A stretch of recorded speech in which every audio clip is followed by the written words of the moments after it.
Hi, I'm Rob from RobNotPhoto.com, and I'm down at the Royal Naval Museum, Submarine Museum down in Gosport, HMS Alliance, because today is all about a battle of two lenses. It's between the Canon 40mm f2.8 pancake lens and the Canon 50mm f1.8 lens. Now this is the Mark 1 version, but you know it's virtually the same as the Mark 2, just a couple of different design things, but you know, both similar lenses, both really good budget lenses. You can get the 50mm 1.8 for under £100 and $100 funnily enough, and I think the 40mm 2.8 comes in at slightly about $120 to $140. Now, because the reason why I'm doing this test is I kind of get quite a few questions actually whenever I do a review of the 50 or the 40 or videos on YouTube, people saying, you know, what should I buy? Should I get the I've got the kit lens, I've got the 18 to 55, maybe I've got the 55 to 250 or 70 to 300 or something like that, but I really fancy a nice prime, but you know, I'm a bit pushed for budget, so should I get the 50mm 1.8 or should I get the 40mm 2.8? Now, I got the 40mm 2.8 free with my 600D when I got it Christmas 2013. So, you know, that's quite lucky, so I can compare the two lenses. And, you know, on the face of it, the difference between a 40mm and a 50mm is only a very small angle of difference of field of view that you get.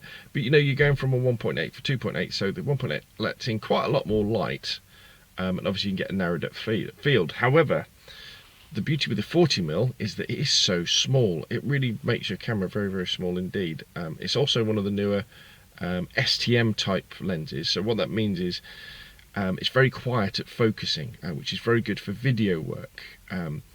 Now with my camera, the 600D, you don't really want to be autofocusing during a video anyway, because it kind of hunts, but with later bodies that are compatible with STM, what you find is you can do autofocusing much better within.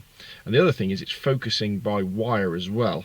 So what that means is when it's in manual focus mode, when you turn the focus ring, you're not actually turning any elements, you're actually making the motor move inside the lens to change the elements. So what I'm going to do is I'm going to spend 10 minutes with each lens. So I do 10 minutes with the 50, which is on my camera at the moment, 10 minutes with the 40, 10 minutes with the 50, 10 minutes with the 40, and I'll do a couple of, take a little bit of video with them as well. I'll do some comparisons of field of view, so you get an idea of that.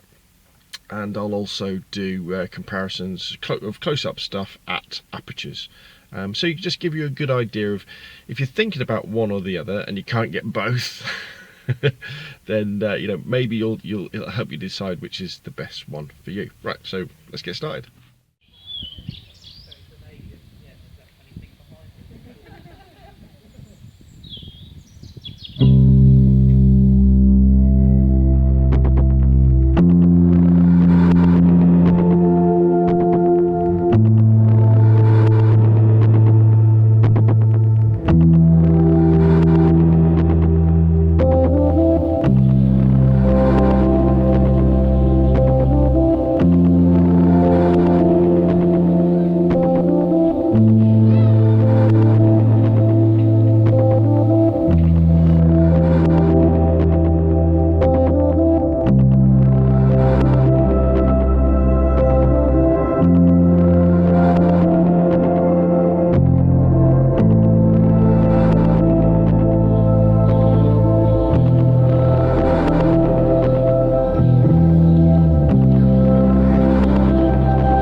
Quick bite of lunch. Done quite a bit of shooting with the 50 1.8 and the 42.8. I've got to say, right now I'm kind of leaning towards, for a wandering around lens, the 42.8 really is, yeah, it's very good.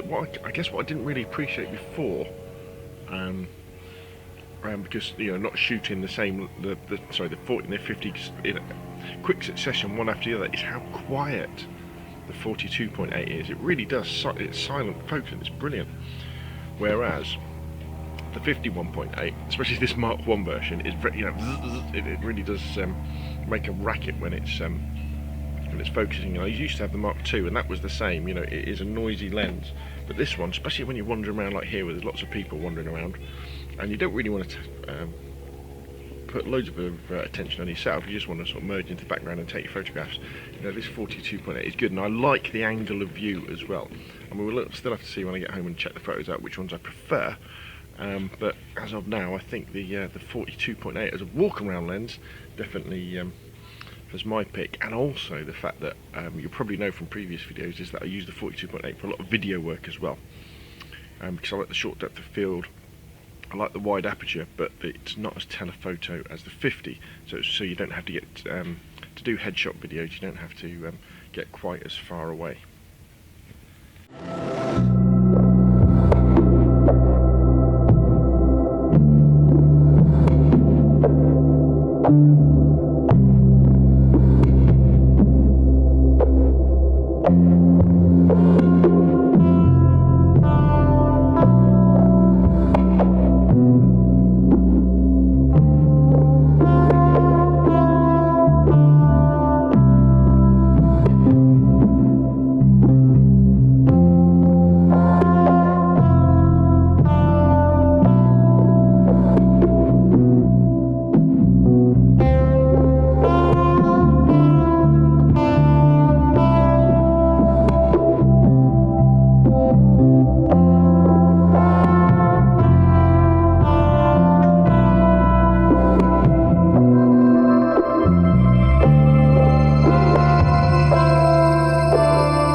Okay, so that's it really. Been out and about around the submarine museum with the 51.8, I don't know why the flash has popped up, and with the 4.2.8 Canon EF lenses, and yeah, it's been good.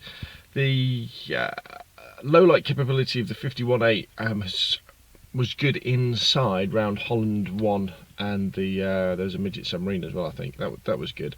But I've got to say, although at this point I haven't really looked at the photos very closely, the quiet focusing of the 42.8 really has swayed me towards that lens an awful lot.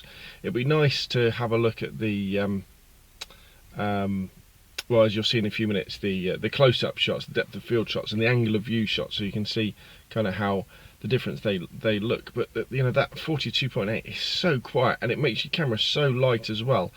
Really very good indeed. So you know, at this point I'd have to say, if you asked me would you would you want to go for the 42.8 or the 51.8? I'd probably have to say maybe the 42.8 is a little bit more usable because it makes your camera lighter. It's still got a nice fast lens.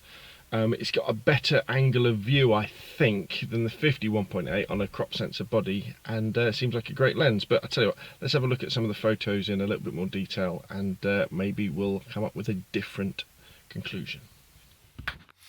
Okay, so I've got home and we've looked at the photos. You've seen a few on the video already. Well, quite a few actually, and if you're still here, well done. So now it's time to have a look at the photos from the let's zoom in a bit. This is from the 50mm or the 40mm. Let's have a look at some in a little bit more detail to kind of help you decide which might be the best lens for you, and then at the end I'll give you my opinion as well. So let's have a look at depth of field first, and let's zoom in a little bit. And what we've got here is two examples where I've used the 40mm lens in this photograph and the 50mm lens in this photograph, both at their maximum aperture. So the 50 is at 1.8 and the 40 is at 2.8. And what I'm showing you here is if you really look at the outer focus areas, like to the left of the claw in the top right hand corner, you'll see that the 51.8 is significantly blurrier in the outer focus areas. The area of focus drops off much faster. If you look at the kind of sharp bit around the edge of the claw there, where you can see the edges and how it drops off to blur really, really quickly. Whereas with the 40, it's a little bit longer. So if you're after kind of the ultimate background blur, then obviously the 51.8 is going to be the king of this. Here's another example here, kind of showing you where I'm a little bit further away this time. Let's zoom in a little bit. So that's with the 42.8, and this one is with the 50 1.8, and I've tried to get a similar kind of framing. In order, obviously, to get a similar framing, I have to, with the 40, I've got to get closer, and with the 50, I've got to get further away. But in fact, let's get it so it looks similar. They look sort of similar, don't we? So you can see that with the 40, the background is definitely more in focus than with the 50 1.8. You see it's significantly blurred there. You can really see that when you start to move away, and this is kind of a simulation of maybe kind of a portrait, because this would be the headshot would be the head of this this diving suit. And so you can see your background blur or your bokeh would be a lot more out of focus with the 50 at 1.8 than the 40 at 2.8. And while we're here, let's zoom in and have a look at the relative sharpness. I'm pretty sure I was focusing in on the yellow sign here on the side. So let's have a look. Yeah, I mean, when it comes to sharpness, you could probably say maybe the 40 at 2.8 is slightly sharper than the 50 at 1.8. Ooh.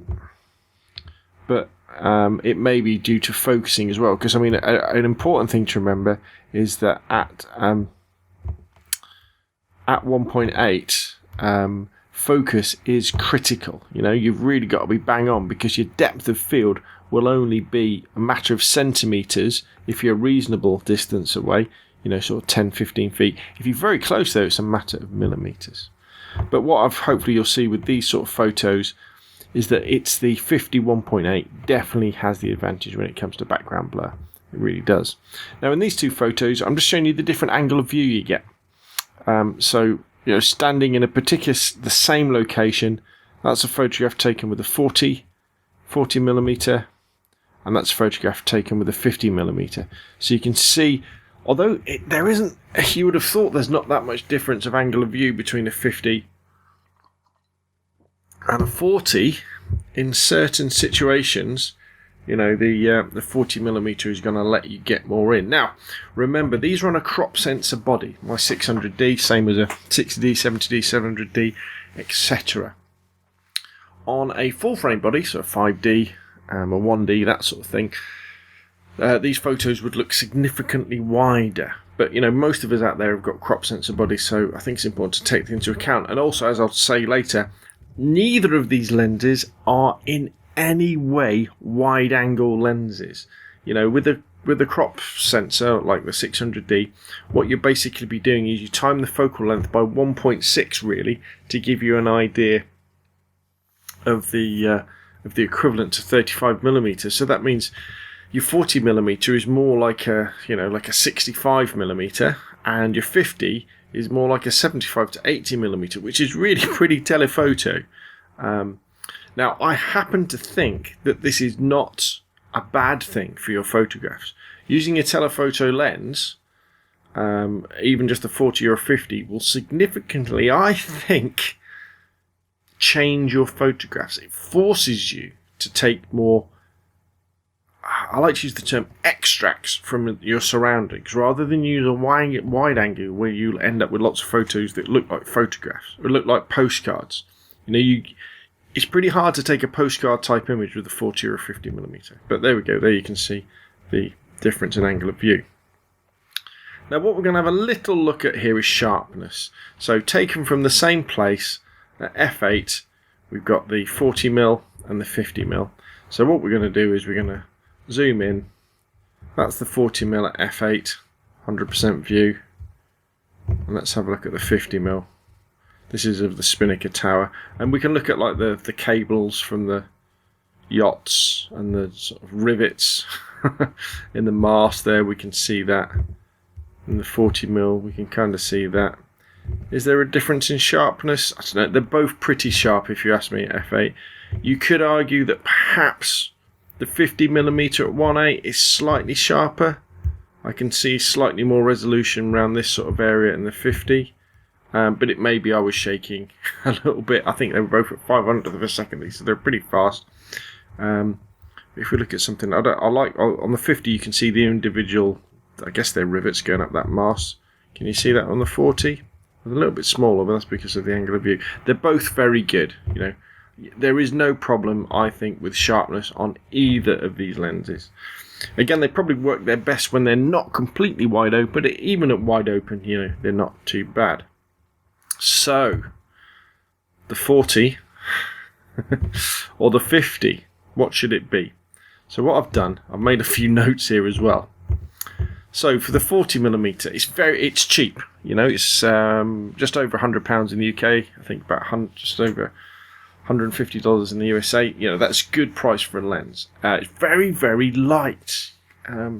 These days, we often have cameras with heavy lenses and battery packs and all this sort of stuff, battery grips, but this is a light lens. It's a really small lens, and it is incredibly quiet when it focuses. You cannot hear it focus. That's the STM type focusing system, and I think that's great for street photography, out and about. It makes your camera not look like a big fat professional camera, so you tend to blend into the background a bit more. It has an interesting angle of view that is telephoto. It is not a wide angle. I said at the bottom, it's definitely not a wide angle, but it's an good angle of view, especially if you're doing video. It's a better angle of view than a 50mm. For example, if you're doing videos, say headshot videos, with the 40mm, you don't have to get that far away. You only have to get about sort of 5 or 6 feet away. With the 50mm, you've got to get a lot further away. And I use the 40mm for when I do lots of my videos using my 600D. Disadvantages: there is no image stabilization, and it's only an f2.8. I say only in quotation marks because 2.8 is very fast. You try and buy a 2.8 zoom, and you'll be spending several £100s and into the thousands of pounds and thousands of dollars if you want an f2.8 IS zoom. So I say only 2.8, but that's still nice and wide. But I think cheap, light, small, quiet, an interesting lens. What about the 50? Well, it's very cheap. It's less than £100, around about $100 in America. It has a killer depth of field at f1.8. It is incredibly small. Maybe though, on a crop sensor body, the focal length is more suited to portrait photography. Maybe because it is that little bit more zoomed in, I think. Now this is a very loud lens to focus. It makes as it clicks and clacks backwards and forwards, and it's fairly slow. And there is a question mark over the build quality. I know in the review I'm using the 50mm f1.8 Mark 1, which does have a metal lens mount and has the hyperfocal distance kind of view, but they're pretty cheap. But then again, for that price, if you drop it and break it, you can just buy a new one, can't you? And I think even if you drop more expensive lenses on the ground, they're going to break anyway. And again, remember, it's not a wide angle lens at all. So I guess then the question is, if you were saying to me, which should I buy, Rob? Should I get the 40mm 2.8 EF Canon lens, or should I get the 50mm 1.8 Canon lens? I think if your ultimate use for the lens is portrait photography, then I would say get the 50mm 1.8. Because in portraits, it doesn't really matter if the autofocus is loud and slow. It doesn't matter. What you're looking for is that beautiful, soft, blurred background. And the 50mm focal length combined with the crop sensor body gives you a very flattering and pleasing one. So I think if you're primarily buying the lens for portraits, get the 50mm 1.8. However, if you're buying it as more of a general lens to use for lots of different things, as a walk-around photography lens, as a video lens, then get the 40mm. Get the 40mm. It is so quiet. It is so like when you put this on your camera, take the kit zoom off, put this on. It feels like your camera's not there. You will take more interesting photographs with this lens on than you will with your kit lens. I know it's silly because you say, well, my kit lens has 40mm, it's an 18-55, but having one of these on forces you to take photos that aren't wide angle all the time. It forces you to have a really good look around. So that would be my advice. If it's just for portrait photography, get the 50mm 1.8. If it's for any other type of photography and video work, get the 40mm 2.8 Canon lens. Okay, so that's it from me. I hope this video has been helpful and kind of guided you along your way to purchasing one of these lenses. Remember, if you like the videos, please subscribe. Also, if you press the thumbs up button down below and share the videos, even better. Put some comments on, questions, email me, scalespeeder@gmail.com. My name's Rob from robnonphoto.com, and hopefully I'll see you again soon.